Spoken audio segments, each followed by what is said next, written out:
Good morning, Guntur. Good morning. Students ఎంతమంది ఉన్నారు? చేయలేబ్రా. So thank you. మీ అందరికి వీళ్ళందరూ సక్సెస్ జర్నీ చూస్తుంటే ఏమనిపిస్తుందో ఇప్పుడు అడగడానికి సమయం లేదు. ఎందుకంటే గురువు గారు కూడా మాట్లాడాలంటే నాకు చేతిలో ఉంటుంది, కాళ్ళు కూడా ఉంటాయి, మాటలు కూడా ఏం మాట్లాడుతున్నా తలబడతా అనమాట. ఎందుకంటే వాళ్ళు పెద్దవాళ్ళు, వాళ్ళు ఏ బాటలు చెప్తే మనం ఆ బాటలో నడవాలి. మీరున్నప్పుడు మేము ఎగ్జాంపుల్ గా కనబడుతున్నాం.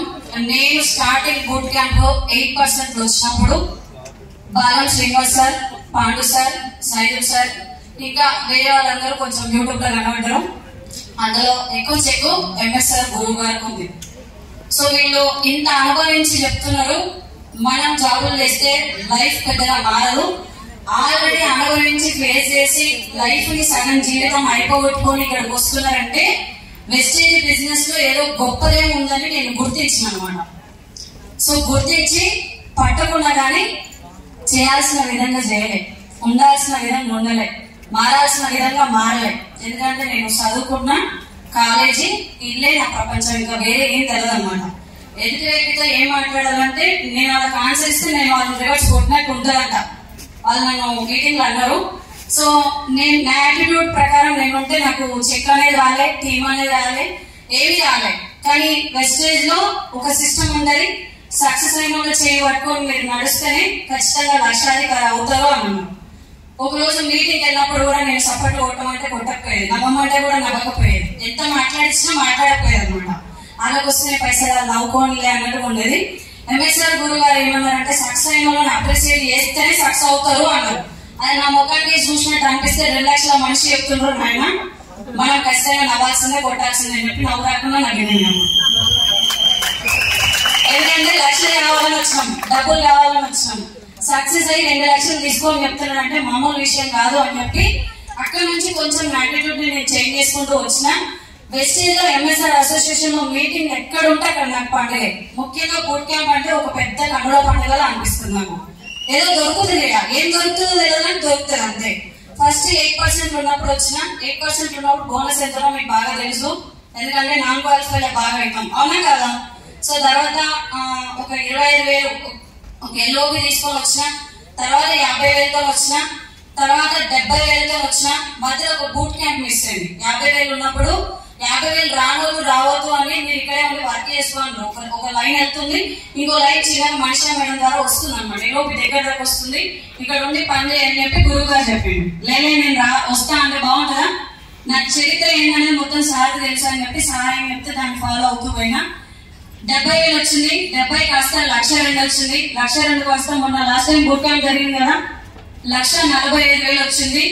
హైయెస్ట్ ఇప్పుడు 2,07,000తో మళ్ళీ మా బూట్ క్యాంప్ వచ్చింది. సో జస్ట్ ఒక 2 years ఇది స్టూడెంట్స్ అందరికీ నేను చేతులు జోడించి చెప్తున్నా, లైఫ్ డైరెక్ట్ సెల్లింగ్ ఇండస్ట్రీలో ఉంది. వెస్టేజ్ లో ఎంఎస్ఆర్ అసోసియేషన్ లో నిలబడితే విలువలు నేర్చుకుంటాం. ఫస్ట్ మనం చాలా క్రమశిక్షణ, పద్ధతి, భయము చాలా ఉంటాయి. ఇలా చెప్పాలంటే సమయం సరిపోదు. సో ముఖ్యంగా ఈ క్రెడిట్ అంతా ఎవరిది? కర్మ, కర్త, క్రియ, వాచ, కర్మ అంటే ఎంఎస్ఆర్ గురువు గారిది, నాదేం లేదు. జస్ట్ నేను నిలబడ్డా ఒక బొమ్మలాగా. సో నేను ఈ ప్లాట్ఫామ్ కి వచ్చిన అంటే మా పాండన్న ఎక్కడో కానీ, మా పాండన్న అమ్మ జన్మనిస్తే నాన్న ప్రపంచాన్ని చూపిస్తాడు అంటారు కదా. పాండన్న నన్ను ఈ ప్లాట్ఫామ్ కి తీసుకొస్తే ప్రపంచానికి నువ్వు ఒక వెలుగు రానన్నా అని చెప్పి ఎంఎస్ఆర్ గురువు గారు పరిచయం చేసిండు. నేను జన్మదా వీళ్ళందరికీ రుణపడి ఉంటా.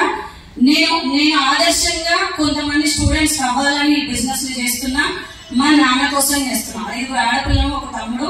దాదాపు నేను ఫోన్ చేయను ఎక్కువసార్లు అండి, ఎందుకంటే మనకు మీటింగ్ లో ట్రైనింగ్ ఇట్లా చేసుకుంటా. ఎక్కువసార్లు ఫోన్ ఆయన నుంచి వస్తాయి, తక్కువ నా నుంచి వస్తాయి. ఇందాక ఫోన్ చేసినప్పుడు 8 పైసలు పడ్డాయని అడిగాను, పడ్డాయి కానీ తర్వాత ఇస్తాను అడిగినాం. ఎందుకంటే అవి ముందు మన అకౌంట్లో కానీ మనం చూసి చూసుకోవాలి.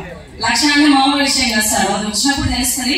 కానీ ఇప్పుడు 1,00,000 అనిపిస్తుంది. మన ముందు పీపుల్ ఎంత తీసుకుంటుంది, స్టూడెంట్ కదా, అది ఏం ఉపయోగం అనిపిస్తుంది నాకు.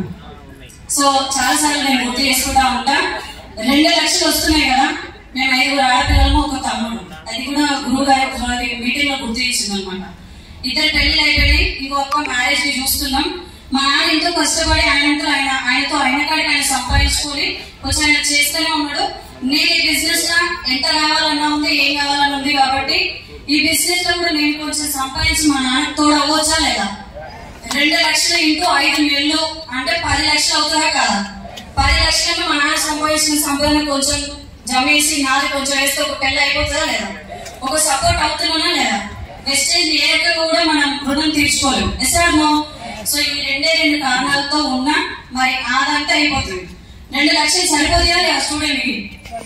మీరందరూ ఏమనుకుంటారంటే సరిపోతాయి అని అనుకుంటారు, కానీ నాకు సరిపోవు అని అంటున్నాం. ఎందుకంటే ఆమె పెళ్లి అవుతుంది, నాకు ఎంతో కొంత నా శక్తి మరికి ఇస్తలేము. మరి నా పెళ్లి ఎవరు చేయాలి? నాన్న చేయాలి వాస్తవానికి. కానీ వెస్టేజ్ ఉన్నప్పుడు నాన్న చేతుల మీద పెళ్లి చేసుకుంటే బాగుంటుందా? ఇంత పెద్ద ప్లాట్ఫామ్ కాబట్టి నా పెళ్లి నా చేతుల మీద చేసుకోవాలని 5 లక్షలు డ్రీమ్ పెట్టుకొని పనిచేస్తున్నాను.